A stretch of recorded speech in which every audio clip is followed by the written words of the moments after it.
When there is no more room in hell, the dead will walk the earth. Yo guys and dolls, welcome to the channel. If you're new to the channel, if you're old school, you know what we're about by now.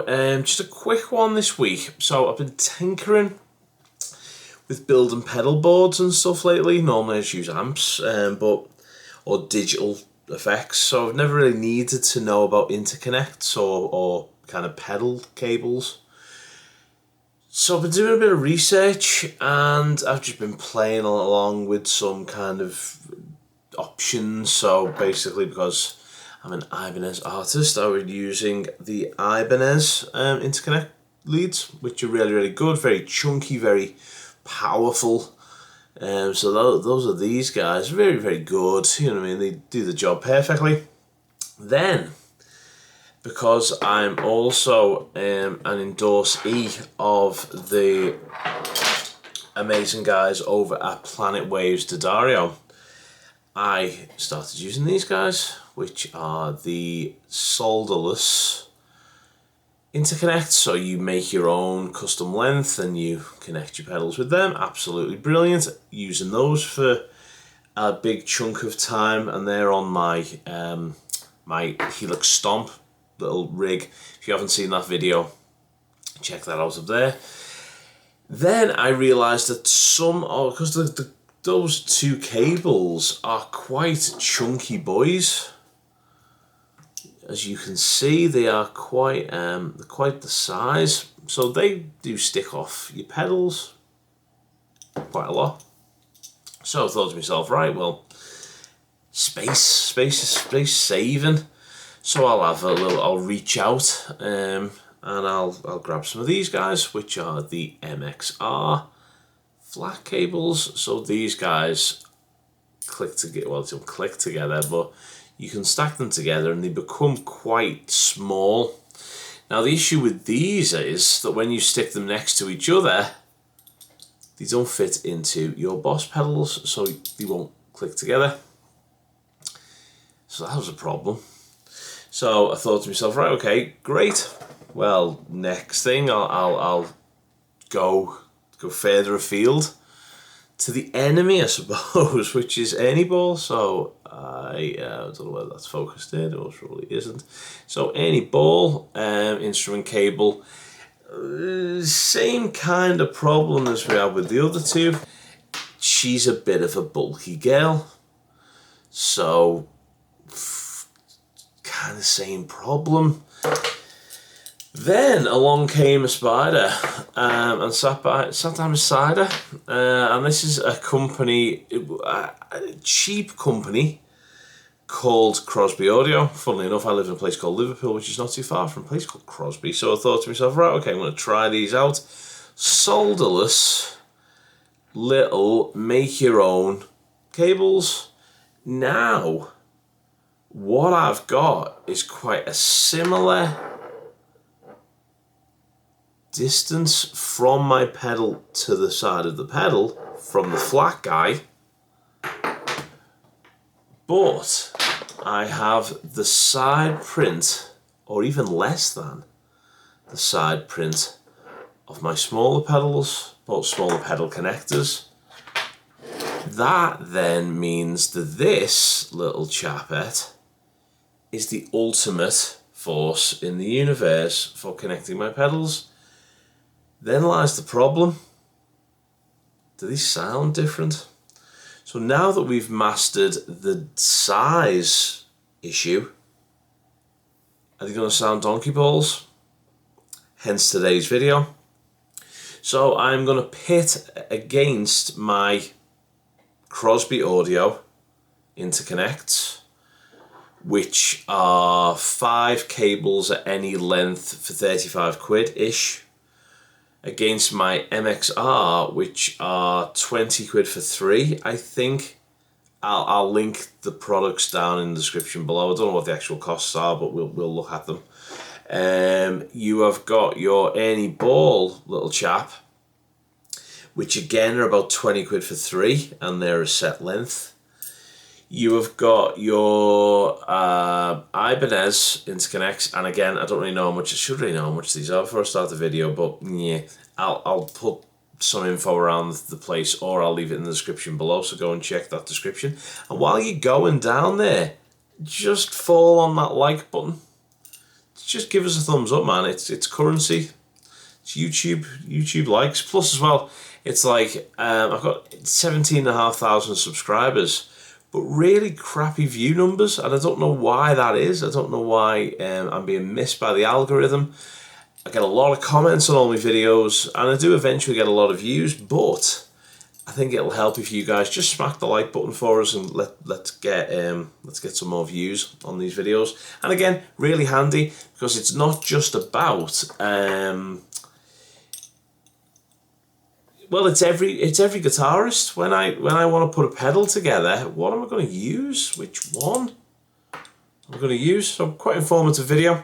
Anyhow, and then we've got the D'Addarios, which are again 5 cables. These are on 65 quid. Quite expensive. So does it make a frickin' difference? Well, I suppose the fight is between these two, because these are custom solderless. These come in set lengths. So anyway, what I'm going to do is I'm going to run guitar directly into an Ironheart Pulse preamp, directly into the door. I'm going to use the speaker emulation and everything on the Ironheart, so I'm not going to be messing about with any post effects.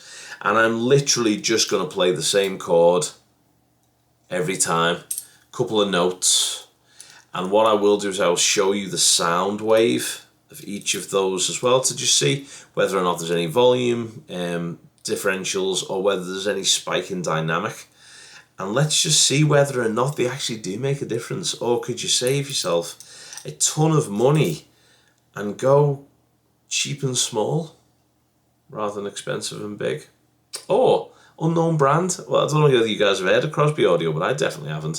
So is it worthwhile buying an unbranded against the big boys? Let's see what happens. Okay, so let's go to the test. So here we are with the first lead, and we're going to go for the D'Addario, I think, first. So not about the playing or anything else, it's just literally I'm going to play a couple of chord tones, and then I'm just going to dirty it up a little bit, and then we'll see what the sound wave says, and we'll see whether we can hear a difference. So here is just the clean sound with the D'Addario lead.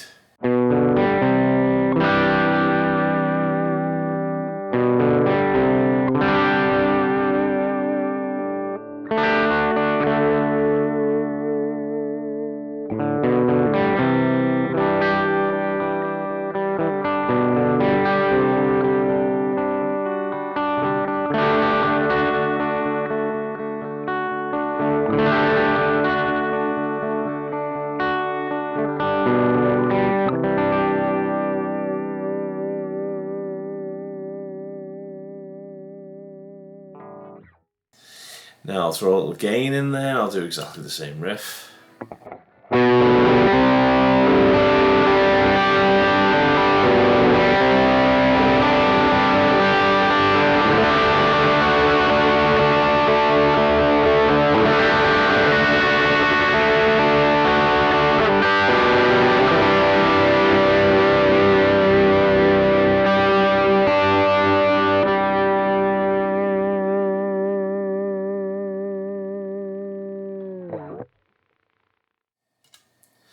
Right, next lead. So next up we have the Crosby Audio. Now the reason I've pitched this straight against the D'Addario is that they're both solderless, multi-length. So these are your kind of custom built, custom length design, rather than what we've got with the rest of them, which is just off the shelf. So here's what the clean sounds like with that.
Okay, so it didn't feel any different. Let's move on to the next one. Next up, we've got the Any Ball. So let's have a little listen to this. Again, clean tone, similar lick.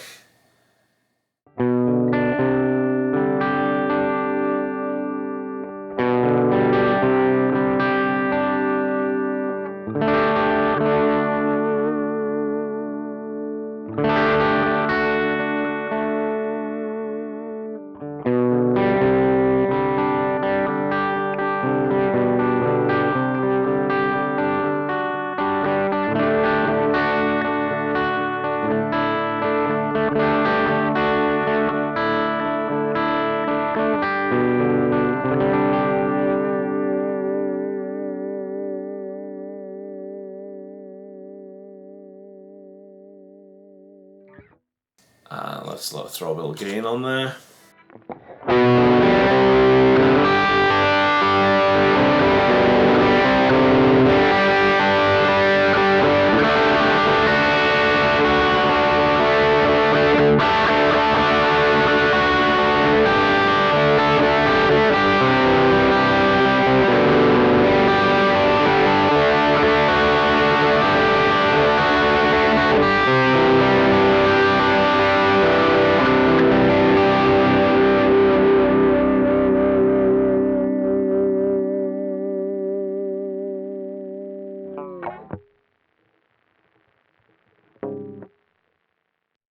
Awesome, next lead.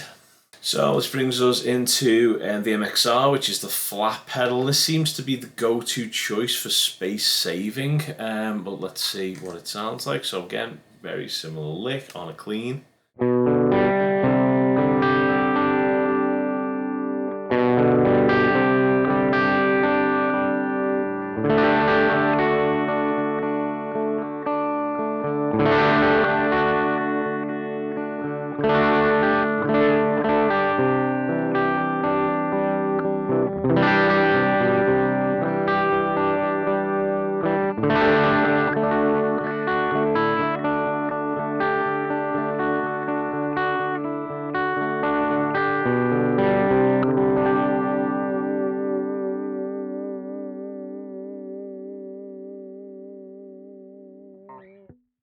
Same lick on the MXR with a bit of crunch on there.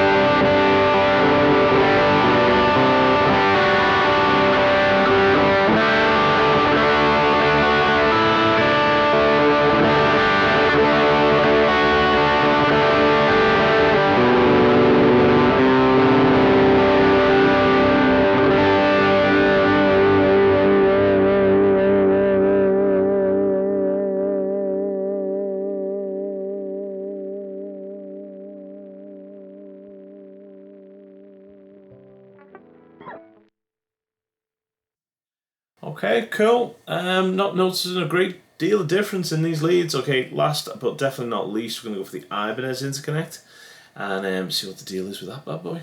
So here we have the Ibanez. Now, obviously, there is a million different companies out there, but I don't want to be here all day. These are the ones that you would most probably come across if you just started looking on Amazon for some pedal kits or whatever.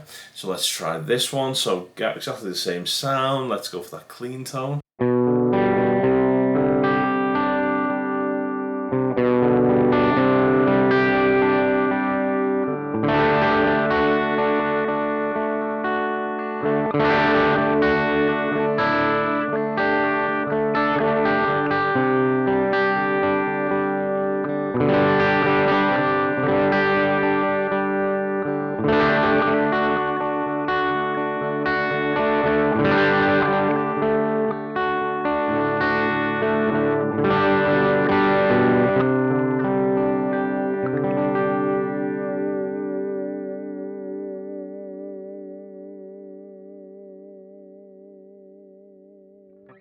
Throw a bit of crunch on that MXR.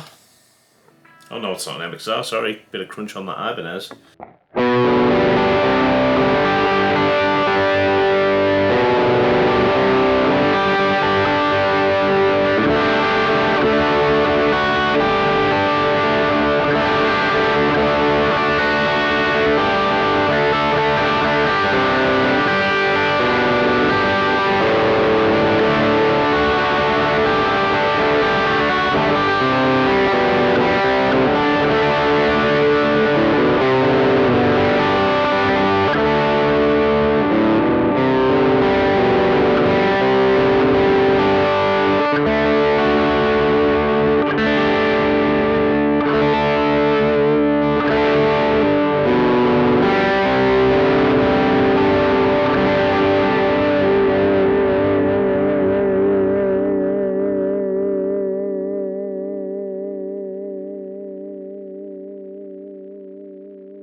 So, what did you guys think of that? Like, first things first, from here in the room, it's very, very it's difficult to hear any difference really. They just sound exactly the same, which is great and not so great. Then we are now in a case of, well, do I spend £18 for 3? Do I spend similar money? And again, I'll link the prices and everything down there. Do I go cheap and little? Does it affect my tone, the fact that the cable is actually smaller? Did it? Did you notice anything? Does it affect my tone to have a bulkier, more robust end bit? Don't know whether or not it does. So, there we go, guys. There are our options from eBay. Which one do you prefer, if anything? I recorded this in 96 Hz, so it's quite a high fidelity. I'd listen back to it with headphones, maybe, and see whether you can actually hear an audible difference. Obviously, the riff's not going to be exact. I didn't play it through a loop I was playing every time, just because I wanted to feel whether they felt any different, and they don't. They feel exactly the same. All of them. So that's either a gleaming review of all of them, or it means that you can save your money and buy the Crosby Audio stuff. Also as well, inherent problems with each. So the Crosby Audio stuff, I'm not endorsed by these guys. I'm a D'Addario man through and through, but I can't deny that these guys went together really, really easily. They fit on my pedal board really, really well. And if you can't hear a difference, neither can I. So they sound as good as everything else. MXR, built really, really well. Nice and rugged. You're definitely not going to pull these open. Come in a set length. And they sound great. But you might struggle getting them together with certain pedal combos. Just to show you what I mean by that, if we have got a Boss pedal, which we all should have.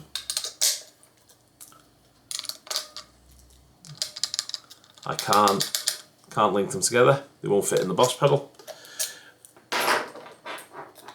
Crosby Audio. I keep wanting to say Cambridge Audio, but it's Crosby Audio. Easy fit, bags of room. Okay, let's try something else. Let's go for the Any Ball, which again, big, chunky, gonna last you forever, not a problem, absolutely brilliant. But if you're running a pedal board, they sit below, and then if you line them up next to each other, you're gonna struggle. So if you're running anything like a Boss pedal, you might want to look at something a bit smaller. The D'Addarios, which is my cable of choice, has a very similar issue.